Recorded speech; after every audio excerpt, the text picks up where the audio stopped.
El 6 de diciembre de 1978, la Constitución fue aprobada por los españoles a través de un referéndum. Fue redactada por los llamados padres de la Constitución, Gabriel Cisneros Laborda, Manuel Fraga Iribarne, Miguel Herrero y Rodríguez de Miñón, Gregorio Peces Barba Martínez, José Pedro Pérez Llorca Rodrigo, Miquel Roca y Junyent, Jordi Solé y Tura. Posteriormente, fue sancionada y promulgada por el rey Juan Carlos I el 27 de diciembre y publicada en el Boletín Oficial del Estado el 29 de diciembre de ese mismo año. Soy Belén Montes y hoy en el debate estamos ante un desguace encubierto de la Constitución. Hoy en el debate, el podcast diario de El Debate.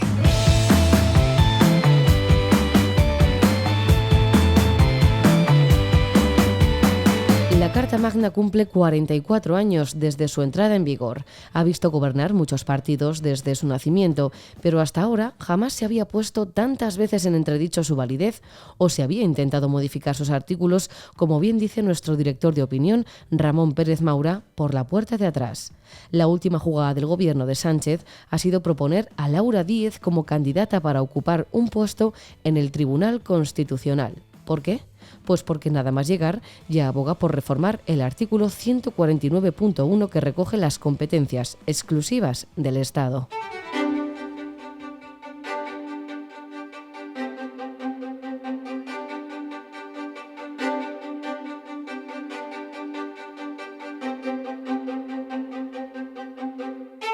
La Constitución supuso un nuevo orden político para un país que acababa de salir de una dictadura. En el referéndum, donde se le preguntó a los españoles ¿aprueba el proyecto de ley para la reforma política?, recibió el apoyo del 94,17% de los votos, es decir, más de 15 millones de españoles. Tan solo 1.400.000 votantes la rechazó en su día. Roberto Blanco Valdés es catedrático de Derecho Constitucional en la Universidad de Santiago de Compostela. Don Roberto, ¿qué tal? ¿Cómo está? Bien, afortunadamente bien. Me alegro. La Constitución española cumple 44 años. ¿Cuál diría que es el gran éxito de la Carta Magna?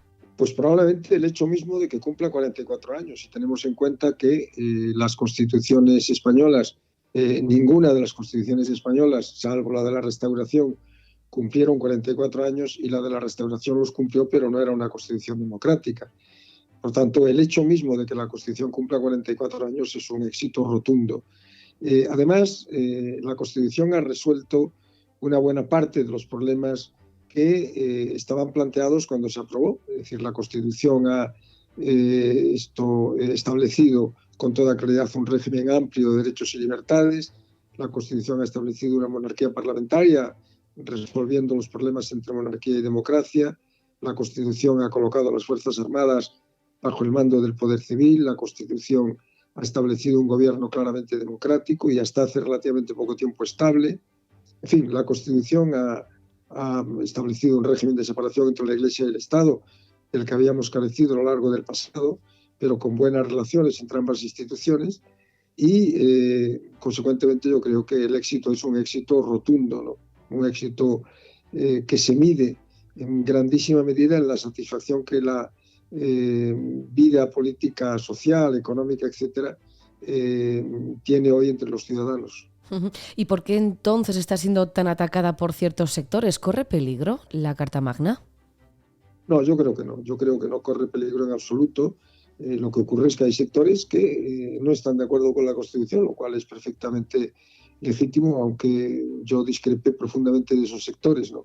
Hay gente, hay partidos que consideran que la transición fue un error, que consideran que la Constitución fue un error, que consideran que las cosas podían haber sucedido de otra manera. La mayor parte de ellos dirigidos por gente muy joven que ni vivió la transición ni vivió el momento de elaboración de la Constitución y que creen con una especie de adanismo sorprendente que ellos lo podían haber hecho mejor o que se podía haber hecho mejor.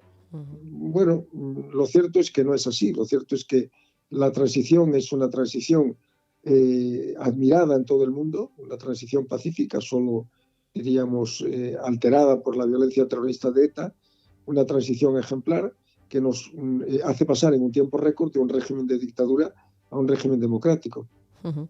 La España de ahora, como bien dice, con los partidos políticos de reciente formación, ¿no? Y con gente muy joven que no ha vivido esa transición, pero le digo, la España de ahora no es la España del 78. ¿Responde a su modo de ver la Constitución a la situación actual? Sí, esta es una pregunta que me hacen con mucha frecuencia.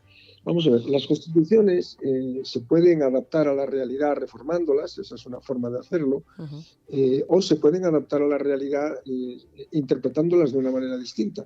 Le pondré un ejemplo que es perfectamente comprensible para todos los lectores, ¿no? Usted imagínese lo que establecía la Constitución en relación con el matrimonio, ¿no?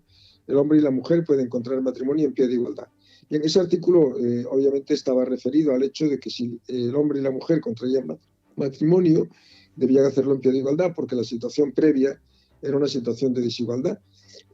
Pero la Constitución, según la interpretación que se ha hecho luego de ella, no establecía que quien tenía que contraer matrimonio era el hombre y la mujer, sino que en una interpretación amplia y en una interpretación, diríamos, adaptada a los nuevos tiempos, dos hombres o dos mujeres podían contraer matrimonio. Y así se ha hecho, ¿no? Y lo que ha ocurrido en ese ámbito ha ocurrido en otros muchos ámbitos, de tal manera que la Constitución, por vía interpretativa, bien de los partidos políticos ejerciendo el principio democrático, bien del propio Tribunal Constitucional, ha experimentado un cambio muy profundo, de tal manera que la Constitución del 78 no es la de hoy, es decir, el texto es el mismo, pero diríamos que por vía de desarrollo legislativo, por vía de interpretación constitucional del Tribunal Constitucional, hoy la Constitución es una Constitución de hecho distinta, lo cual ha ocurrido en todos los países del mundo. Imagínese usted el caso de Estados Unidos, donde la Constitución es de 1787, es cierto que se han aprobado veintitantas enmiendas, 10 de ellas todas en conjunto al principio, ¿no? Pero aquella Constitución redactada en un inglés bastante arcaico ha servido y ha permitido seguir avanzando al país porque se ha ido interpretando de maneras distintas según las épocas, ¿no? Ujú. Lo que se consiguió en el 78, desde luego ese consenso, ese punto de encuentro entre ideologías tan dispares, ¿se podría llevar a cabo a día de hoy o sería imposible? No, yo creo que sería en estos momentos imposible. La vida política española está absolutamente encanallada. En fin, estamos sufriendo un proceso encabezado por el gobierno de ruptura de todos los equilibrios constitucionales. Y yo tengo la impresión de que hoy sería, en fin, no digo muy difícil, sino imposible, ¿no? Cualquier,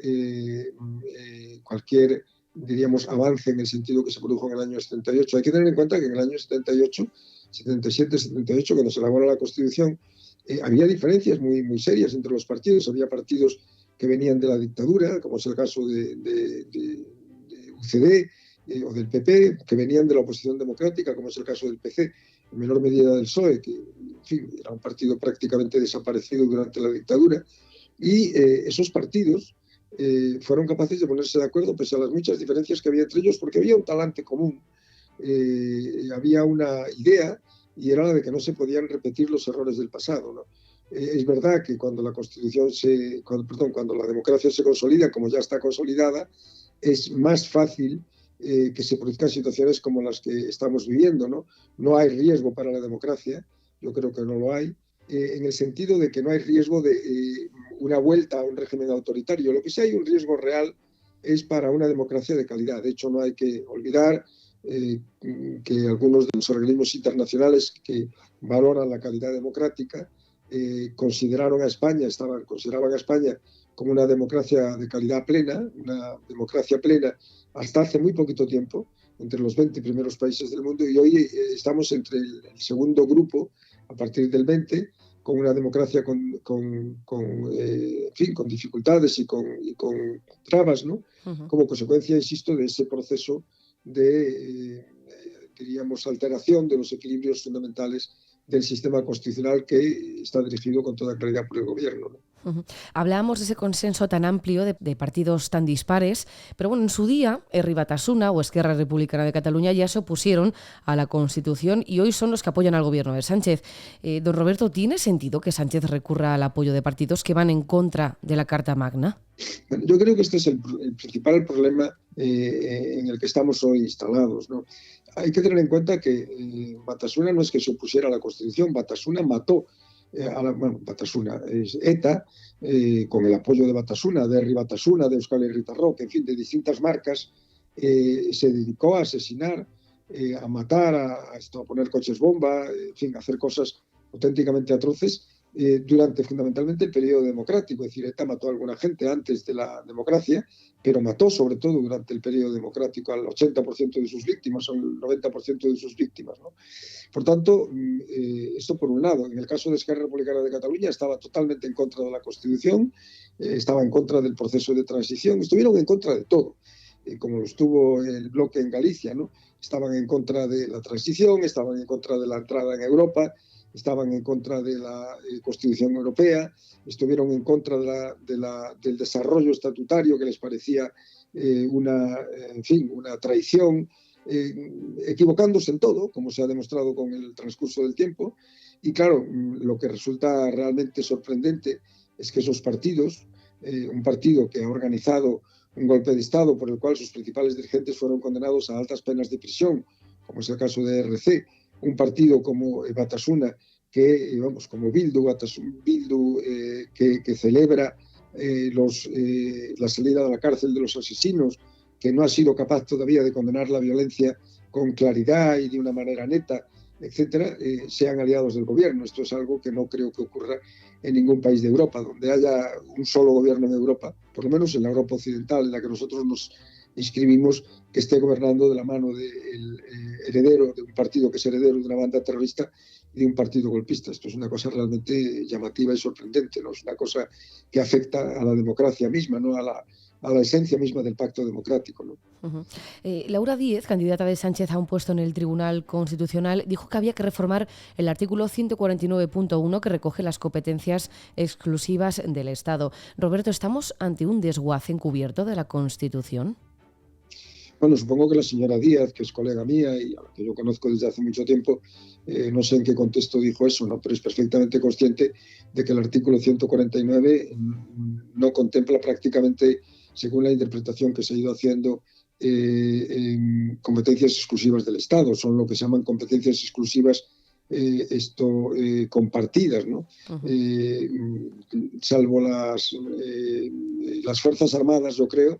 En estos momentos no hay competencias, ni siquiera la Administración de Justicia, a través de aquella fórmula que inventó el Tribunal Constitucional de la Administración de Justicia, o las relaciones exteriores, son competencia exclusiva del Estado. Las comunidades autónomas hacen también política exterior, ¿no? Tienen límites que ha fijado el propio Tribunal Constitucional. Pero en realidad la mayor parte de las materias a las que se refiere el 149 son materias compartidas entre el Estado y las comunidades autónomas. España es un Estado federal. Esto hay que decirlo con toda claridad. Hay un gran especialista, uno de los mejores federólogos del mundo, uno de los mejores especialistas en federalismo del mundo, que habla de que España es federal en todo menos en el nombre. Yo mismo he escrito un libro que se llama Los rostros del federalismo, donde creo demostrar con suficientes argumentos que España forma parte del grupo de los estados federales, al igual que Estados Unidos, que Canadá, que Australia, que Suiza, que Austria, que Alemania, ¿no? En realidad, seguir insistiendo en la idea de que España es un Estado meramente descentralizado. España tiene una descentralización del gasto y de los ingresos públicos mayor que muchos de los estados federales del mundo, ¿no? Por tanto, el riesgo que corremos, efectivamente, es el riesgo de y este es un riesgo que ya en su día denunció el Consejo de Estado, un informe que dirigió el profesor Rubio Llorente, don Francisco Rubio Llorente, un gran constitucionalista español, vicepresidente en su día del Tribunal Constitucional, en donde apuntaba ya al riesgo real de que la, diríamos, pérdida progresiva e imparable de competencias del Estado acabara dejando al Estado en una situación de indefensión. Y este es un riesgo real que hay que subrayar y que hay que constatar, porque es así como están las cosas, ¿no? Pues don Roberto Blanco Valdés, catedrático de Derecho Constitucional de la Universidad de Santiago de Compostela. Muchísimas gracias. Nada, un placer. Muchísimas gracias a vosotros, un placer.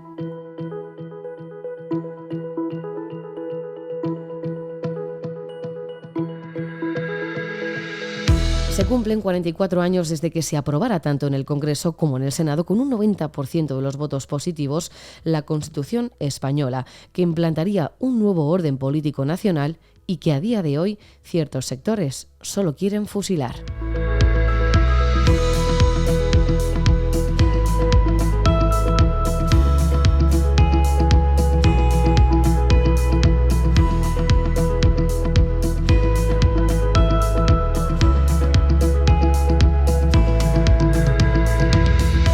Puedes escuchar este podcast en eldebate.com y en las principales plataformas de audio. Recibe un saludo de quien te habla, Belén Montes. Gracias por estar al otro lado. Adiós.